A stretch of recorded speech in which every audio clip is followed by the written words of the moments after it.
Meeting. Bonjour. Bonjour. D'abord, le vote de confiance. Vous avez obtenu 81 des résultats. C'est votre plus bas score depuis que vous êtes chef en 2017. Comment vous interprétez les résultats? En général, pour moi, c'est un bon mandat, un mandat fort, mais en même temps, il y a un message clair que les membres de cette partie, les délégués ont envoyé. C'est le fait que dans cette gouvernement minoritaire, ils veulent que nous, les néo-démocrates, les députés et moi comme chef, on cherche plus des gains pour les gens. On cherche plus des victoires pour donner un coup de main aux familles. On l'entend, le conflit israélo avec le Hamas s'invite dans ce congrès. Il y a eu une manifestation plus tôt aujourd'hui contre la position du NPD dans ce conflit. Vraiment, c'est produit pendant votre discours. Est-ce que vous avez peur que ça dérape, que finalement, que ça éclipse tout le reste de ce congrès? On avait eu peur que la situation horrible en Israël et Palestine va être une situation de grande émotion, de tension, et on comprend ça. Donc, c'était toujours une inquiétude, mais c'est vraiment un moment difficile pour plusieurs personnes. Il y a des Canadiens avec des familles qui sont directement frappés ou touchés par les événements en Israël et en Palestine. Donc, ça, c'est pourquoi on a voulu, dans mon discours, mentionner cet enjeu et le fait qu'on dénonce les actes terroristes de l'organisme terroriste Hamas, et on a des peurs, des inquiétudes pour les vies innocentes en Gaza à ce moment et la potentielle violation des droits internationaux. Et ça, c'est pourquoi j'ai mentionné ça dans mon discours. Oui, mais à la suite de cette manifestation, il y a 4 délégués qui se sont vus retirer leur accréditation parce qu'ils ont participé à cette manifestation. Comment vous expliquez ça? Pourquoi? Je n'étais pas dehors de la convention pendant tout ce qui s'est passé. J'étais en train de donner mon discours. Donc, je n'ai pas tous les détails de ce qui s'est passé. J'ai laissé mon équipe gérer cette situation et prendre les décisions. Donc, mon équipe a toute ma confiance de prendre les bonnes décisions. Mais je n'étais pas là, donc je ne peux pas vous donner beaucoup de détails. Oui, c'est ça, je comprends. Et là, on entend qu'il y a des délégués qui ont été expulsés, qui en ont contre l'organisation du Congrès. Est-ce que vous pensez que ça va être juste de ça dont on va parler, finalement, au terme de votre congrès au NPD?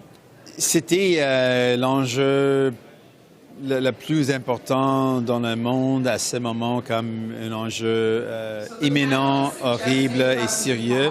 Donc, je comprends pourquoi ça va attirer beaucoup d'attention. Ouais. Donc, j'étais toujours préparé que ça, c'est un potentiel. Oui. Sur votre entente au NPD avec les libéraux pour les maintenir au pouvoir jusqu'en 2025, à force de voter avec le gouvernement comme ça, est-ce que vous craignez que le NPD en vienne à perdre son identité?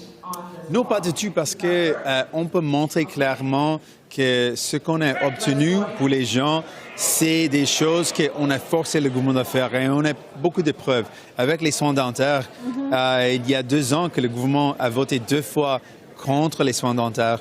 Et maintenant, on va la mettre en œuvre. Donc, on peut montrer clairement que c'est quelque chose qu'on a forcé le gouvernement de faire. Et c'est quelque chose qu'on a fait la campagne sous l'idée d'avoir des soins dentaires. Donc, c'est exactement notre plan en 2019, 2021 et encore dans le Parlement, c'était nous. Donc, on peut montrer clairement qu'on a forcé le gouvernement. Et on a voté contre le gouvernement plusieurs fois aussi. Parce que dans cette gouvernement minoritaire, on a dit qu'on va forcer le gouvernement de faire quelque chose. On va continuer d'avoir un gouvernement, mais on reste un gouvernement d'opposition. On a forcé le gouvernement de déclencher une enquête publique. On a géré ce dossier, c'était nous qui avons forcé le gouvernement de le faire. On a forcé un vote dans la Chambre des communs pour enlever le rapporteur spécial, et puis le rapporteur spécial s'est démissionné. Donc on a plusieurs exemples de comment on a gardé notre position comme un parti d'opposition. Ouais. Vous m'avez parlé de l'assurance dentaire. Je vous parle de l'assurance médicaments universelle parce qu'il y a des militants qui proposent de déchirer cette entente avec les libéraux si le gouvernement ne va pas de l'avant avec cette assurance médicaments universelle. Qu'est-ce que vous en pensez? C'est dans notre entente, on a forcé le gouvernement d'accepter une promesse, un engagement de livrer un projet de loi pour créer la fondation de cette assurance médicaments. Donc ça, c'est un élément de notre entente. On va continuer de forcer le gouvernement de le faire. Notre part, c'est le gouvernement a montré une volonté de protéger ou de prioriser les grandes entreprises pharmaceutiques au lieu d'aider les gens. Ils l'ont fait avec le comité qui fixe les prix des médicaments. Ils ont priorisé les grandes entreprises pharmaceutiques. Donc, on a la même peur que le gouvernement va faire la même chose avec l'assurance médicaments. Ça, c'est pourquoi la première option que le gouvernement a montrée, la première version de la projet de loi, on a dit que ce n'est pas suffisant. On ne peut pas appuyer ça. Donc, et vous donnez jusqu'à quand? Vous donnez jusqu'à quand au gouvernement pour l'assurance? Fin de cette année, ça c'est dans notre... Toujours fin de 2023. De cette année, oui. Bon. Je vais vous entendre sur la montée des conservateurs dans les sondages. On entend de plus en plus Pierre Poilievre dire que ce sont les conservateurs qui luttent maintenant pour les plus démunis, qui luttent maintenant pour les travailleurs. Est-ce que le NPD est en train de perdre son attrait envers les travailleurs? On a un défi devant nous, mais on a beaucoup de preuves pour montrer que M. Poilievre n'est pas qui il prétend être.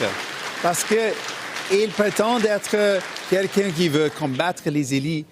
Quand il était un élu, il était un ministre au gouvernement conservateur depuis presque 10 ans.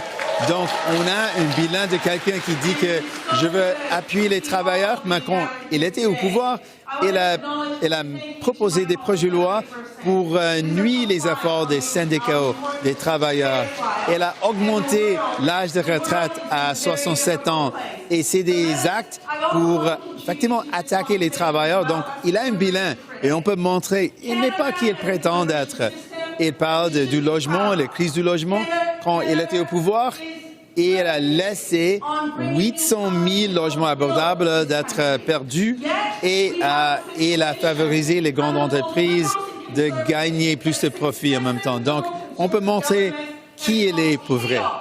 Je termine en vous parlant du Québec parce qu'on a l'impression que le NPD ne tient que par un fil au Québec. Vous avez un seul député, évidemment, c'est Alexandre Boulris. Ça va être quoi votre plan de match au NPD pour attirer davantage les Québécois à votre cause à la prochaine élection? Premièrement, on ne lâche pas. On sait qu'au Québec, tout peut changer immédiatement. Je pense que c'est la seule province où on a vu les changements assez immenses de volonté de vote. Les gens changent leur vote, donc on reste toujours optimiste et on a une base d'appui qui existe.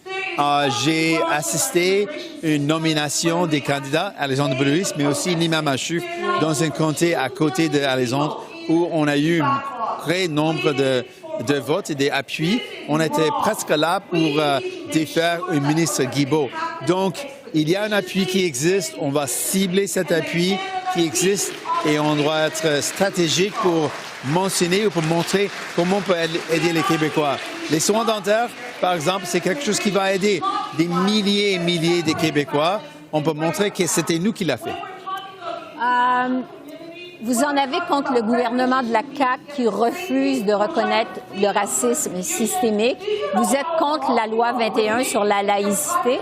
Qu'est-ce que vous répondez au chef du Bloc qui vous reproche de faire du Québec bashing, d'être anti-québécois? Je dis pas du tout. J'adore le Québec, j'adore les Québécois. J'ai tombé en amour avec la langue française et le fait que je parle français, c'était vraiment un travail d'amour. Et les Québécois eux-mêmes s'opposent de le projet de loi 21. C'est dans le cours de justice à ce moment où les Québécois s'opposent à ce projet de loi et essaient de dire que ce n'est pas acceptable d'avoir un projet de loi qui discrimine les populations, les gens à cause de leur croissance.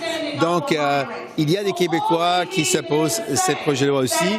Et il y a des autres Québécois, des Québécois progressistes qui ne sont pas d'accord avec tout ce que le CAQ fait. Et on est là pour ces progressistes, de dire, nous sommes avec vous. On veut, comme Jack Layton a fait, on veut rassembler tous les progressistes à travers le pays pour bâtir un meilleur pays. Bonne